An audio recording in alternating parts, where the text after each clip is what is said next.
Pasamos a la última clase de la unidad de pensamiento neoestructuralista. Repasamos lo que vimos hasta ahora. Vimos características básicas del pensamiento estructuralista y neoestructuralista.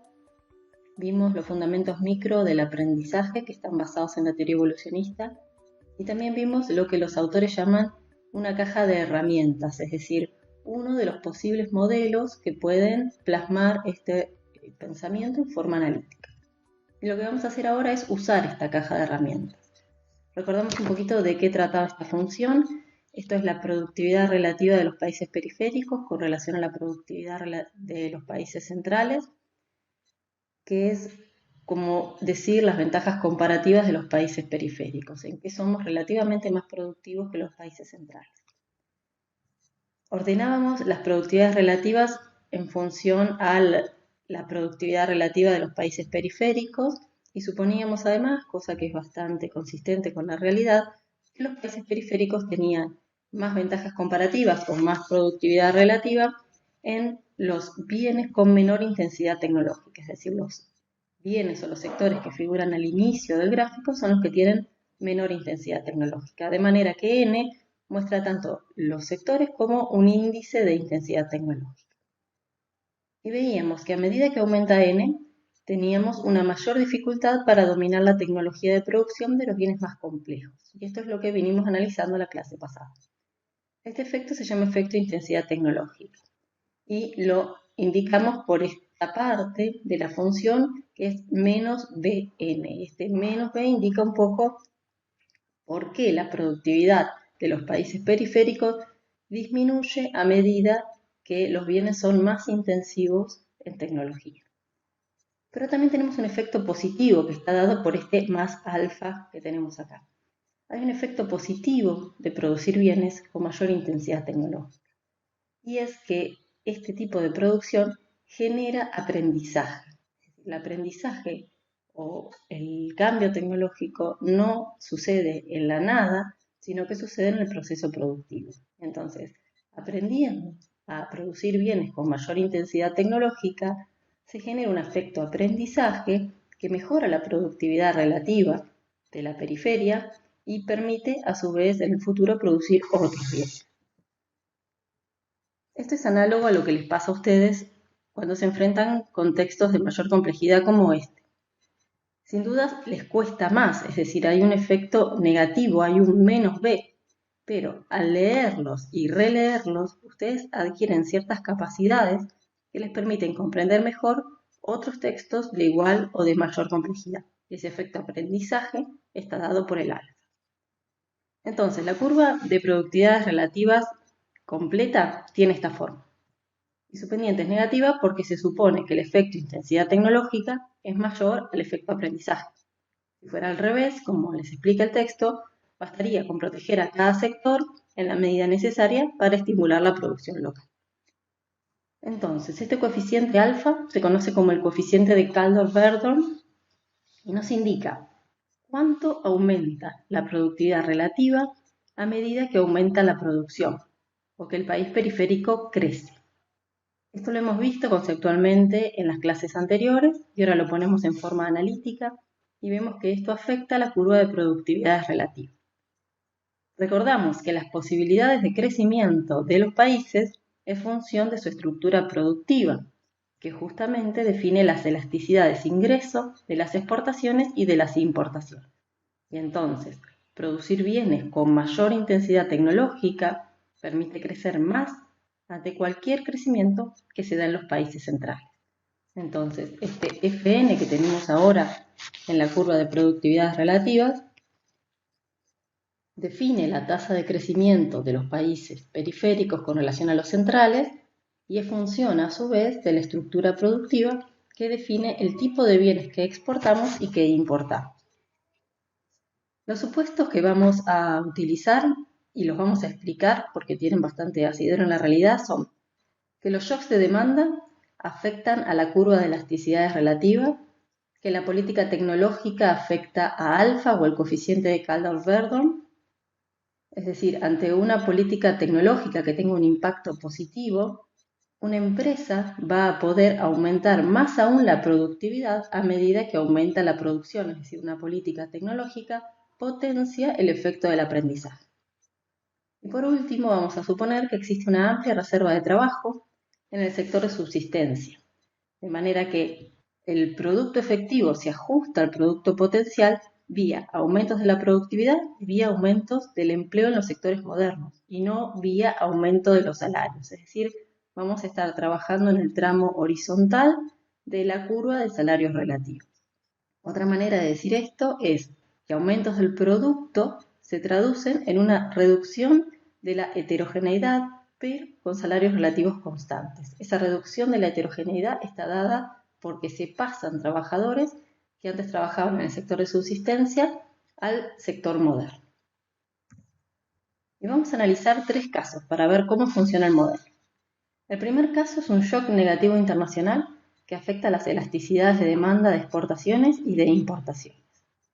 Por ejemplo, vamos a ver el caso de las economías exportadoras de productos primarios, como puede ser el caso prácticamente de todos los países en desarrollo o no desarrollados, y estas economías enfrentan una mayor protección en los mercados de destino. Es decir, se ponen aranceles a estos productos primarios o se ponen cuotas o cualquier tipo de restricción de acceso de estos productos a los países desarrollados. Esto es equivalente a que se generen cambios en los patrones de demanda de estos productos, como por ejemplo la aparición de sustitutos. ¿Por qué eligen los autores mostrar un shock negativo de demanda a través de un cambio en las elasticidades? Imaginemos un valor cualquiera de elasticidad de ingreso, por ejemplo 0,5. Si los mercados internacionales le imponen un arancel a nuestros productos o disminuye la demanda por cualquier motivo, la misma variación del ingreso, 1%, por ejemplo, va a generar un menor aumento de las cantidades demandadas. Entonces, si en la situación inicial un incremento del 1% en el ingreso genera un incremento del 0,5% en las cantidades demandadas, si hay una modificación negativa en los patrones de demanda que enfrentan nuestros productos, ese mismo 1% de ingreso ahora va a aumentar la cantidad demandada de nuestros productos a nivel internacional nada más que un 0,4%. O dicho de otra manera, va a ser necesario un mayor aumento del ingreso para lograr la misma variación de las cantidades demandadas que antes. Lo que vamos a ver es que estos shocks no solo reducen el crecimiento en el corto plazo, sino que al reducir la inversión y reducir el aprendizaje y reducir la producción que trae consigo el aprendizaje, tienen consecuencias a largo plazo en términos de crecimiento, salvo que existan políticas específicas. Vamos a ver este caso entonces. Recordamos cuál es la situación de equilibrio inicial, la cantidad de sectores o la cantidad de productos que produce este país periférico está dada por el equilibrio que se da entre los salarios relativos y las productividades relativas, tal como lo veíamos en el modelo de Ricardo con muchos bienes. Una vez que está definida la estructura productiva o el patrón comercial de nuestro país, es decir, qué bienes hace nuestro país periférico y qué bienes hace el extranjero, eso nos define la relación entre elasticidad de ingresos de nuestras exportaciones y elasticidad de ingresos de nuestras importaciones. Eso vendría a ser un dato que está dado por las características de los bienes, como vimos en la clase anterior. Y estas elasticidades relativas nos definen de alguna manera las posibilidades que tenemos de crecer teniendo un equilibrio externo, suponiendo que no hay deuda externa. Cualquier situación de equilibrio a largo plazo va a estar dada por un rectángulo de estas características. Lo que vamos a ver en una primera etapa es que este shock de demanda negativo se traduce en un cambio en las elasticidades, y esto se ve como un traslado de la curva de elasticidades hacia abajo. Estas nuevas elasticidades permiten un menor crecimiento compatible con el equilibrio externo en los países periféricos. Y como los salarios relativos no varían, esto en principio no tiene impacto sobre el patrón de especialización. Pero, y acá entran los fundamentos micro del aprendizaje, en una segunda etapa, las tasas de crecimiento más bajas reducen la velocidad del aprendizaje. Esto disminuye el parámetro alfa y se ve gráficamente como un traslado hacia la izquierda o hacia abajo de la curva de productividad relativa. Y esto sí tiene un impacto adicional sobre el crecimiento con equilibrio externo, que se da de la siguiente manera. Se producen bienes de menor complejidad, con menores elasticidades de ingreso, de manera que el país periférico puede crecer menos ante cualquier crecimiento de los países centrales.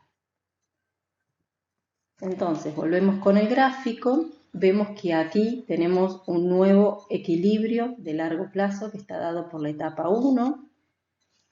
Esta disminución en la producción que tenemos acá genera menos learning by doing, by using, by interacting, menos aprovechamiento de los retornos crecientes y por lo tanto se traslada esta curva de productividades relativas hacia la izquierda o hacia abajo. Esto, teniendo en cuenta los salarios relativos, sí implica un cambio en el patrón de especialización. Como somos menos productivos que antes porque hemos perdido las posibilidades de aprendizaje que van con la producción, ahora podemos hacer, para los mismos salarios relativos, menos cantidad de bienes que antes. Esta nueva estructura productiva define un cambio en las elasticidades relativas y estas elasticidades generan menores posibilidades de crecimiento compatibles con el equilibrio externo en estos países. Lo que se ve en el gráfico de abajo es que la proporción del empleo que se absorbe en el sector moderno de la economía es más chica que antes. Y de nuevo vemos los círculos verdes que forman un rectángulo que definen una nueva situación de equilibrio a largo plazo.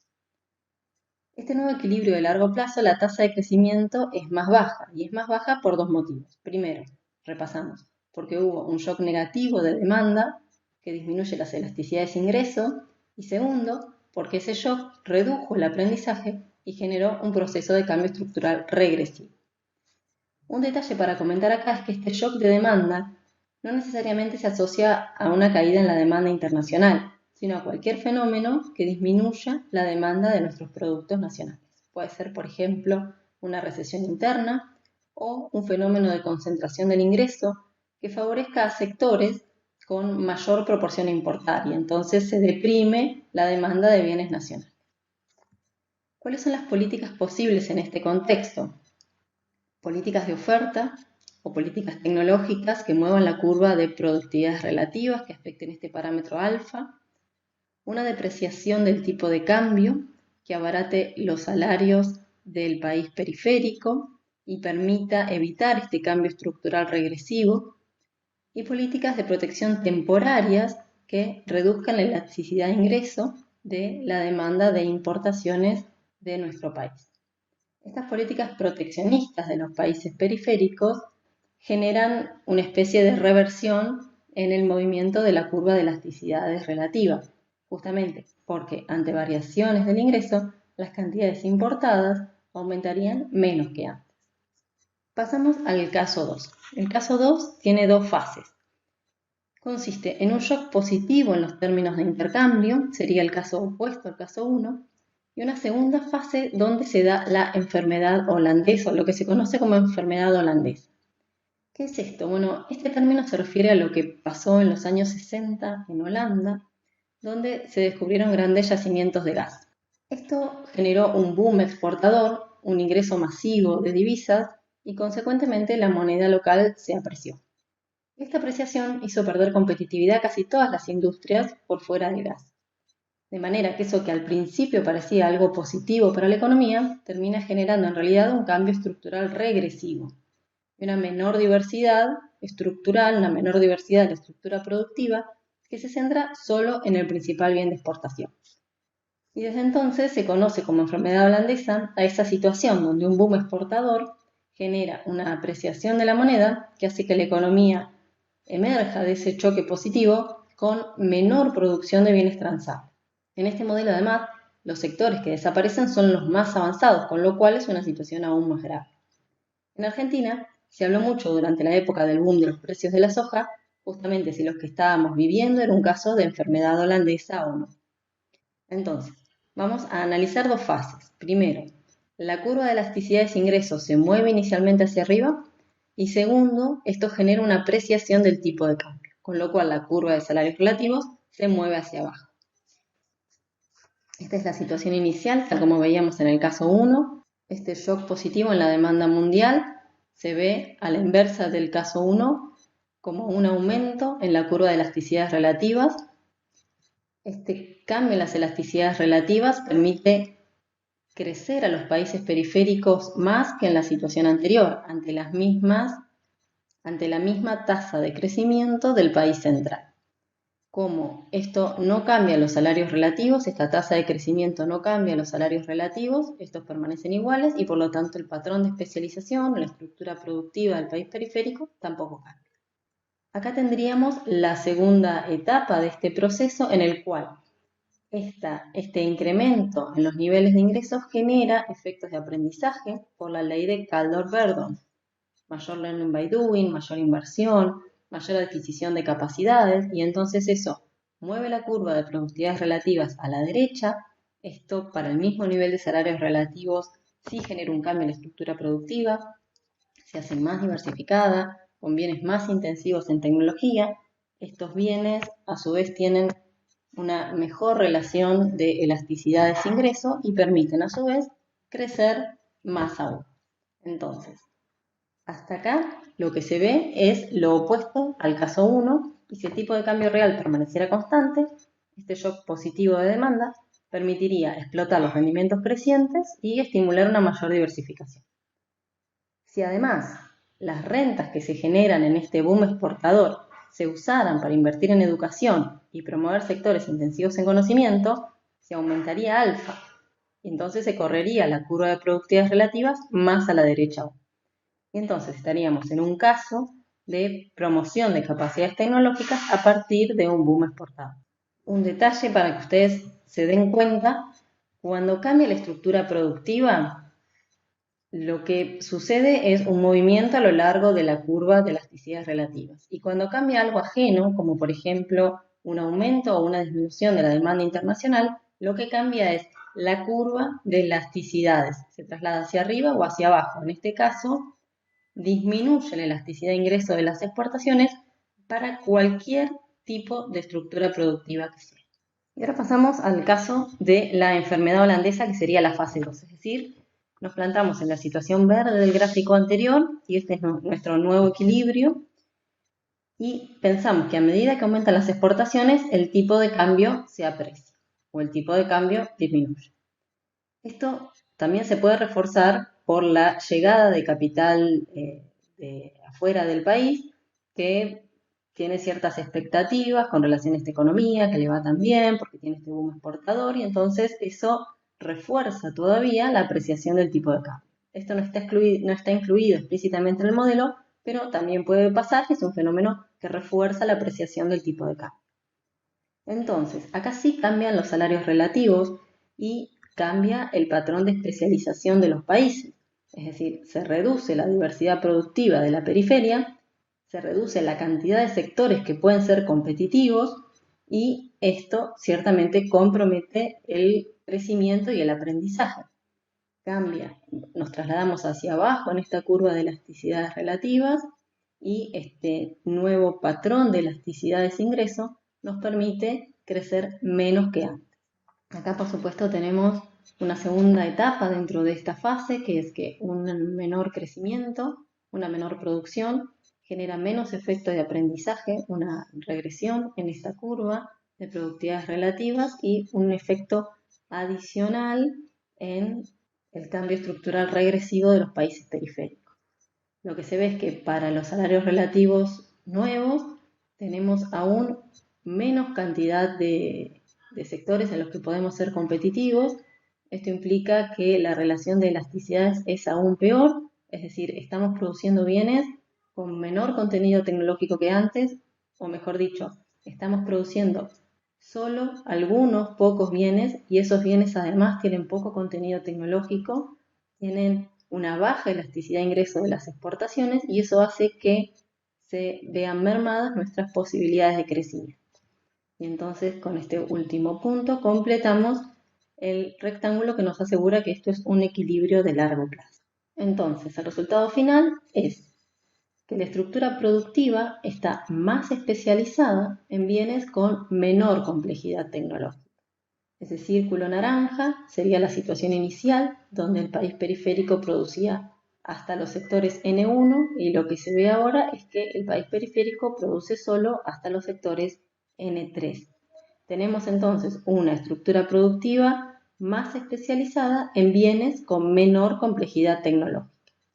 Ahora bien, este resultado no es inevitable y hay algunas políticas posibles. Se puede, por ejemplo, controlar el impacto sobre los salarios o sobre el tipo de cambio que tiene este boom exportador. Y también se pueden utilizar las rentas de los recursos naturales para invertir en educación y para promover sectores intensivos en conocimiento, es decir, construir capacidades tecnológicas a partir del boom exportador. Y lo que vamos a ver, que es un denominador común en los tres casos, es cuán importantes son las políticas industriales y tecnológicas, ya que definen qué tipo de trayectoria va a ser la predominante. Y por último, pasamos al caso 3. Este es el caso que nos permite analizar políticas de apertura comercial unilateral, es decir, el país periférico decide por sí mismo eliminar cuotas o aranceles a terceros países. Y acá tenemos dos tipos de efectos. Por un lado, un cambio en las elasticidades. Y tenemos que bienes que antes estaban protegidos pasan a importarse. Aumenta la elasticidad de ingreso de las importaciones. Un 1% de aumento en el ingreso va a generar mayor cantidad demandada de importaciones en términos porcentuales que antes. Esto es idéntico a lo que venimos viendo. Pero por otro lado, también podemos pensar que una mayor apertura comercial va a permitir importar insumos y bienes de capital a menores precios, con lo cual va a permitir mejorar la competitividad de los productores nacionales. Esto es equivalente a aumentar la elasticidad de ingreso de las exportaciones, ya que ante una variación del ingreso mundial de un 1%, ahora los productores nacionales van a poder aumentar las cantidades vendidas más que antes. Lo que se observa en general y lo que argumenta el texto es que en los países latinoamericanos, por lo general, el efecto A es mayor que el efecto B, con lo cual vamos a compensar estos dos efectos de manera que el mayor va a ser el A y lo que vamos a graficar es que una apertura comercial va a representar una caída en la relación de elasticidades-ingresos de las exportaciones con relación a las importaciones. Por otro lado, otro de los efectos de la apertura comercial es el de progreso técnico, que es equivalente al análisis que hace Melitz, que lo vimos en la clase de economía fiscal. Es decir, una mayor exposición a la competencia internacional lleva a un aumento en la productividad de las empresas que sobreviven. Y esto en nuestros gráficos implica una curva de productividades relativas más inclinada, ¿sí? Porque aumenta A y B. Esto implica que las empresas que siguen en los sectores que ya están tienen una absorción más intensa de tecnología y las menos intensivas en tecnología son las que mayormente van a ir desapareciendo. Esto implica, por ejemplo, que las industrias que eran muy competitivas ahora lo sean más, por ejemplo, la industria aceitera, y que mueran algunas empresas en las industrias con mayor intensidad tecnológica en nuestro modelo. ¿Qué es lo que va a pasar en este caso? Como se imaginan, va a reducirse la diversidad productiva y va a aumentar la heterogeneidad estructural, porque se va a contraer el sector moderno y van a aumentar las asimetrías al interior de este sector. Va a haber empresas muy competitivas de una alta productividad y empresas mucho menos productivas que antes. Vamos a ver cómo es esto en los gráficos. Tenemos nuestro equilibrio de largo plazo, un cambio negativo en las elasticidades relativas y una rotación de esta curva de productividades relativas. Dados los salarios relativos que tenemos, este va a ser el nuevo patrón de especialización, una menor cantidad de sectores y menos intensivos en tecnología que antes. Vamos a perder esta cantidad de sectores que ahora lo van a pasar a producir los países centrales. Esta es la nueva situación de equilibrio de largo plazo que ya hemos analizado bastante hasta ahora. Y para repasar, podemos decir que se van a producir bienes menos intensivos en tecnología o se va a perder esta cantidad de sectores que eran más intensivos en tecnología que los que había. Esto genera una estructura de elasticidades de ingresos que permite un menor crecimiento compatible con el equilibrio externo que antes. Y como siempre, tenemos una segunda etapa, que es el efecto de aprendizaje, que yo no lo voy a graficar porque no tengo espacio, pero que les queda para usted. Se ve también en este caso que el empleo en el sector moderno es menor luego de la apertura en este cuadrante F que tenemos acá. Recordemos siempre que tenemos que graficar dos efectos, el efecto inicial o de la etapa 1 y el efecto de aprendizaje de la etapa 2. Algo interesante que resalta el texto y que diferencia a los sectores neoestructuralistas de los estructuralistas es que no hay que deducir que la apertura comercial sea siempre negativa. El comercio puede proporcionar estímulos para el aprendizaje y para aumentar la productividad, pero hay que ver con qué políticas industriales se acompañan, y esta siempre es la clave. ¿Cuáles son las políticas posibles ante esta situación de apertura comercial? Bueno, aprovechar el estímulo al aprendizaje del comercio exterior, como decíamos, la posibilidad de importar bienes de capital o insumos más baratos o de mejor calidad, pero siempre pensando que esto no es suficiente. Otra política posible es acompañar este proceso de apertura con políticas tecnológicas que cambien la forma de la función de productividades relativas o políticas de estímulo a la demanda interna. Y por último, también es posible acompañar esta situación con una devaluación o una depreciación de la moneda, que nos haga ser competitivos en más sectores de los que éramos antes. En este punto es importante recordar la diferencia que hacíamos entre el concepto de competitividad espuria y competitividad auténtica.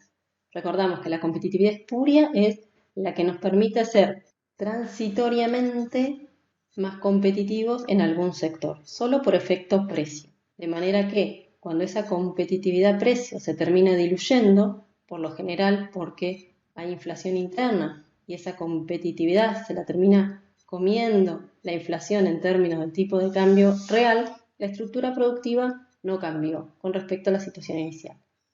Por otro lado, la competitividad auténtica es la que va acompañada por políticas industriales, de manera que esta ventaja inicial, esta competitividad que tenemos inicialmente, al ser acompañada por políticas industriales, permite generar efectos de aprendizaje y esa competitividad puede durar en el tiempo, más allá de que el tipo de cambio real al final no cambie. Vemos entonces un resumen de lo que hemos visto en esta unidad, una síntesis del pensamiento estructuralista y las diferencias con el neoestructuralista, los fundamentos micro del aprendizaje que tienen raíz evolucionista y las diferencias con el concepto de aprendizaje y de tecnología de la teoría neoclásica, que es la que hemos venido viendo hasta ahora. Y hemos visto también uno de los posibles modelos neoestructuralistas, es decir, una estructura analítica y gráfica que nos permita plasmar estas ideas y analizar posibles situaciones de la realidad. Hemos analizado 3 casos posibles que nos pueden servir para pensar muchos otros casos más, teniendo en cuenta siempre que los shocks de demanda afectan la curva de elasticidades y que la política tecnológica afecta a alfa, que es un componente de la curva de productividad relativa. Otra cosa para tener en cuenta es que el análisis se hace siempre en 2 etapas, la etapa inicial y la etapa del efecto de aprendizaje. Una lectura transversal de todos los casos es el rol clave que juega la política industrial o la política tecnológica. Y por último, y para sintetizar diferencias entre el pensamiento neoestructuralista y el estructuralista, el hecho de que la apertura comercial puede ser positiva si va acompañada de políticas industriales activas.